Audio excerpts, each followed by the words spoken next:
Welcome to the Radiology Informatics program. Let me tell you a few things about the Radiology Informatics program. This lecture is just a kind of a random collection of thoughts about the Radiology Informatics program and some of the new things we're doing and just stuff I want you to know and be comfortable with. So, first of all, this is a new instructional methodology. The class starting in fall 2018 will have a very different experience than the classes that have come before them. This year we're using a hybrid instructional model that combines the flexibility of an online class with the hands-on training of a face-to-face class. From week 1 through week 12, plus weeks 14 and 15, class will be conducted like an online class. This gives you the ability to study and work on your assignments when it works best for you. Week 13, you will come to campus and complete the hands-on portion of the curriculum.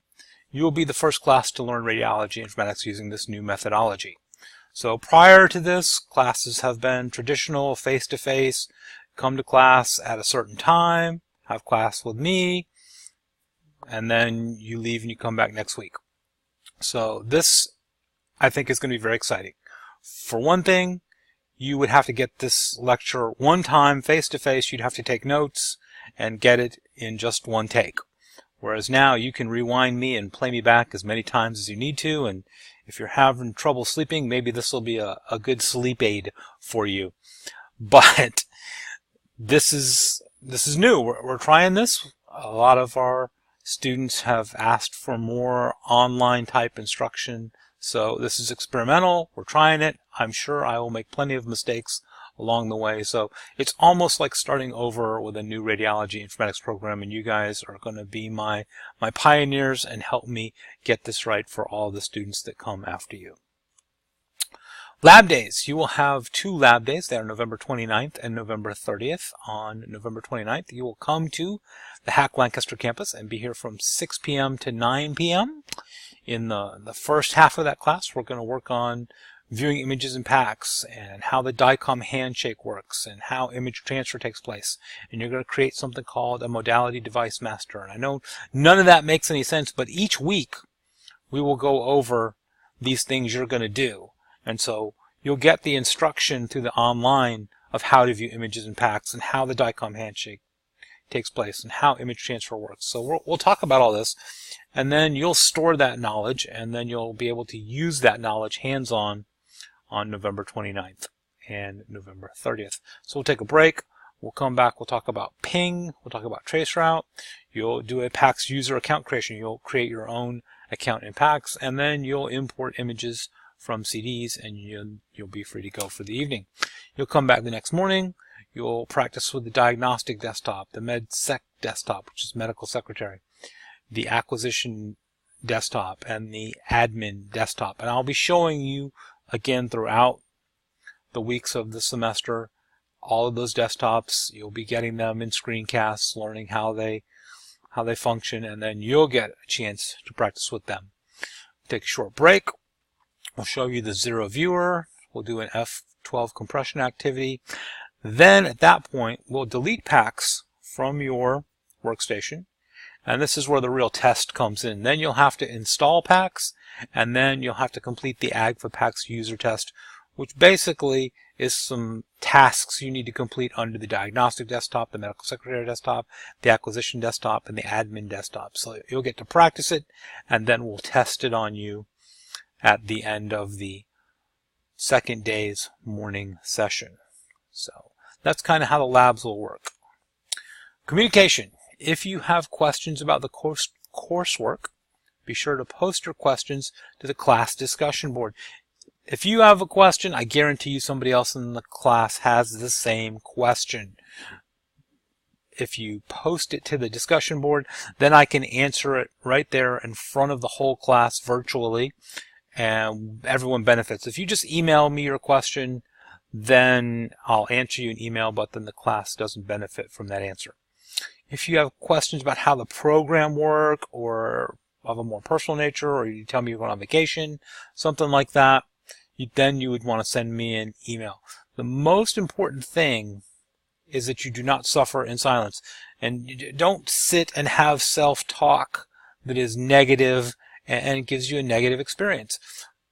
One of the things that worries me about this new instructional methodology is I don't see you in class every day. When I see you in class, I can ask, how you're feeling, if there's something going on with you. I can pick up on your verbal and your body language clues and know when to, poke into maybe something that's going on with you.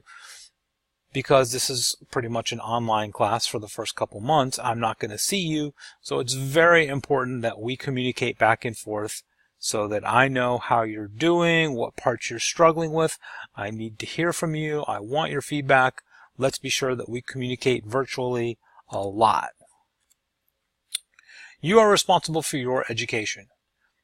I don't know what you don't know. If there's something you're struggling with, you got to let me know. It's up to you to ask questions to get the answers you need.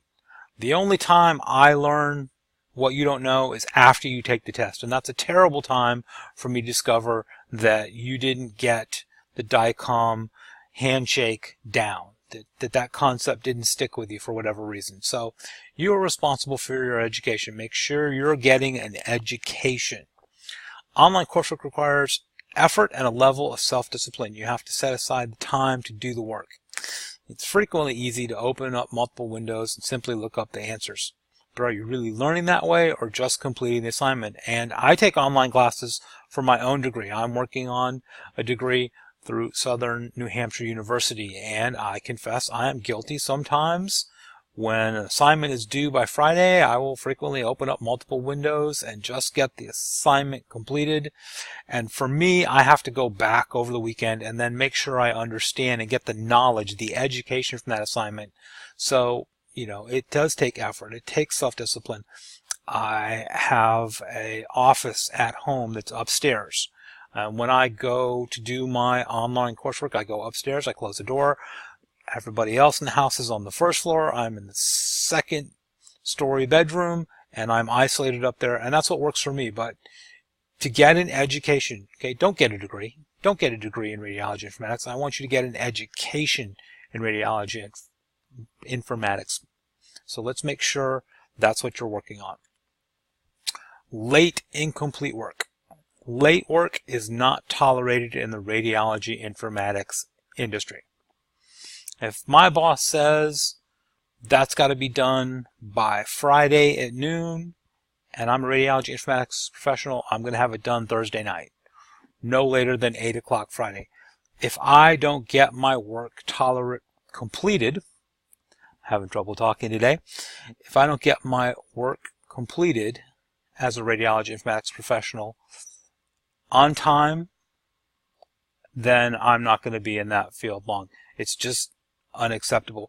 And so we need to try to reflect that standard in the work you do in these courses. We need to set that standard early and often so you are used to that type of environment. All assignments will be given a due date and are collected via the D2L learning management system.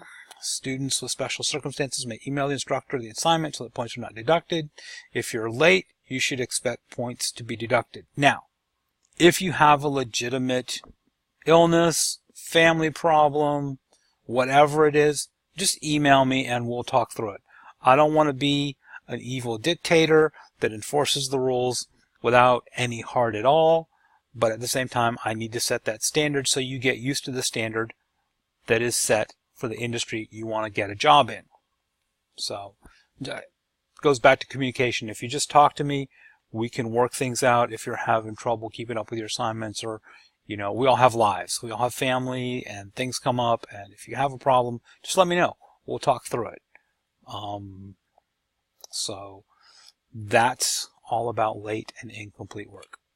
So the purpose of the Radiology Informatics program is to help you build the best possible resume we can so that you can compete for high-paying jobs in the radiology informatics industry. There's no certification required to work in radiology informatics. You could go right now and turn in a resume to be a PACS administrator and a risk administrator. There's nothing to prevent you from applying for those jobs right now. However, when they start talking DICOM, they start asking you HL7 questions, they're going to quickly find out that you don't have any training in radiology informatics and you'll never get the job that way.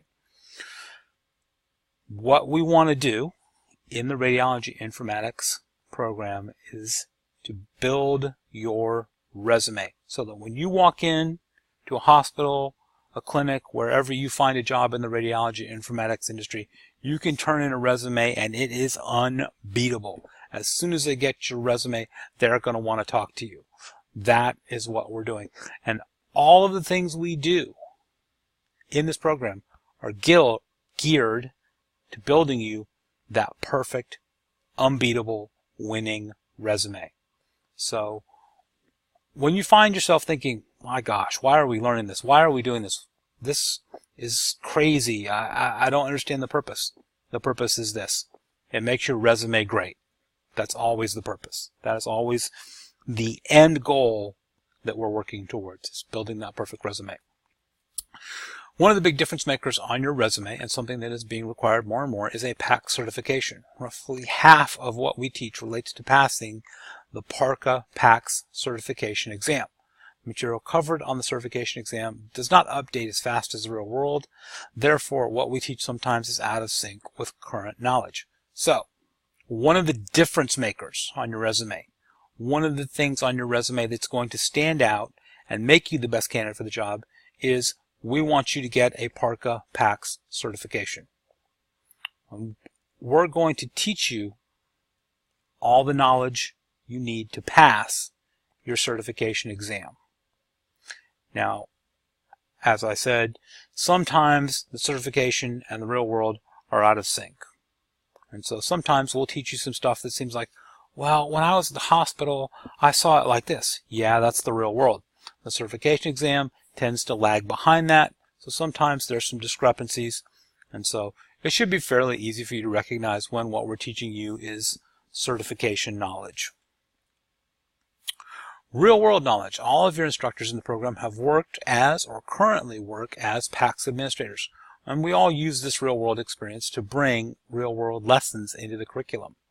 Sometimes we will be teaching a concept you won't find in the textbook because it's something that we learned the hard way. This real-world knowledge won't help you pass your certification exam, but it will help you in the real world someday. So, all of the instructors that you're going to encounter work as PACS administrators, except for myself. I worked as a PACS administrator for the last 15 years. Now I'm a college professor teaching radiology informatics. So everybody will have stories and points to make that are based on their real life experiences. Again, that will not help you with the certification exam, but it will help you avoid some of the pitfalls and challenges of working in the actual field. Internship. The last 2 semesters of the program are primarily devoted to an internship, although you will still have some classes. The internship will be 3 days per week between Monday and Friday, and it will be during a traditional day shift, 7 to 4:30, 8 to 4:30, something like that. There are no weekend or evening hours for internship. For students who live in central Pennsylvania, we will attempt to arrange an internship at one of our affiliate locations. Internship is very important. It's like a 9-month job interview. Typically, you'll start in the summer and the end of May, and you'll intern all the way through the first week in December. It's an internship. You go, you show them what skills you have, you make connections, you get real-world experience, and you get to put on your resume that you worked in a hospital for 9 months. Right? You'll see in the job advertisements that they want people who have some experience, because a radiology department is very different than any other work environment. So, to be able to put that you have some experience on your resume, we have you do an internship. Don't confuse internship with shadowing. Internship is at the last 2 semesters of the program. Shadowing is done in the first semester, and it's part of the RAD-T 104 course. You'll do 40 hours in the radiology department. This helps students understand the various modalities and the process by which images are acquired. Again, for students who live in central Pennsylvania, we will attempt to arrange shadowing assignments at one of our affiliate locations. Now, job shadow. When you talk to your shadow, does your shadow answer back? If you say, hey shadow, go bring me a glass of water, can your shadow do that? You are to be a job shadow. You are to sit in the corner quietly like a shadow and not really do anything or get too terribly involved in anything. We want you to see all the different modalities. We want you to learn X-ray, ultrasound, CT, MRI. We want you to learn what they do, what the difference in the technologists that staff those particular areas are. Really, we want you to learn the workflow, how the order comes in, when the order gets processed, what the techs do with the order, and then how it goes off to the radiologist to get a report. It's a job shadow, seeing all the different modalities. Remember, the PACS administrator, the risk administrator, they support all the technologists, not just the X-ray techs, but the X-ray techs, the CT techs, the nuke med techs, the ultrasound techs, the mammo techs. We want you to experience the life of all of those different technologists and all those different modalities early on in the program. So when we talk about CT, it will be real to you. It won't just be a concept. It will be a real place with real people. Current local market trends impacting job opportunities. There have been several mergers and acquisitions in the last year in this area. Pinnacle Health bought a couple hospitals, and then Pinnacle Health was bought up by UPMC. Reading Health System merged with Tower Health, and they bought 4 hospitals to our east. So as these systems go from being standalone hospitals to being enterprise health systems, that changes some of the opportunities to work there, right? Small hospitals like Jennersville, Brandywine, they would have 1, maybe 2 PACS admins. But now, as part of Tower Health, they're going to be a much larger organization. And so bigger healthcare organization, the bigger the healthcare organization becomes, the larger, more complex their computer applications become. That's good for us. That needs more support people. The industry standard for user to support people is 60 to 1. For every 60 users, you need to have 1 support person. So, Brandywine has 120 users. They need 2 support people. Well, now they're part of Tower Health. It's thousands and thousands of users. Now they need more support people. That's good for us. It creates more jobs in our field. And qualified candidates have been impossible to find for local employers. Prior to this program, there's no training. To get a risk admin or a PACS admin, a hospital would have to find somebody within their organization and then try to grow them into the position. Maybe have somebody who's already doing the job teach them. So now they can come to us and get good qualified candidates for those jobs. So what outcome do you want? Do you want a degree or an education? Okay, I love these 2 pictures because if you look, the education picture represents activity. If you have an education, that's hands-on learning. Those hands are on the keyboard. He is doing something with an education. A degree is a piece of paper in a folder. Okay, so the difference here is don't just focus on your grade. Don't just focus on getting an assignment done to get a grade that leads to a degree. That path will get you a degree. It's beautiful. It's a beautiful frame certificate. It looks great on the wall, but that doesn't get you a job, right? And the end goal is to build you that resume that leads to a job. And for that, you want an education. You want to make sure that you're learning the skills that are necessary to be a good radiology informatics professional. You want to be able to walk in and say, I have these skills, not I have this diploma, not I have this degree. So always keep in mind, always stay focused on your education. That's what you and I are here to do for you. Thank you.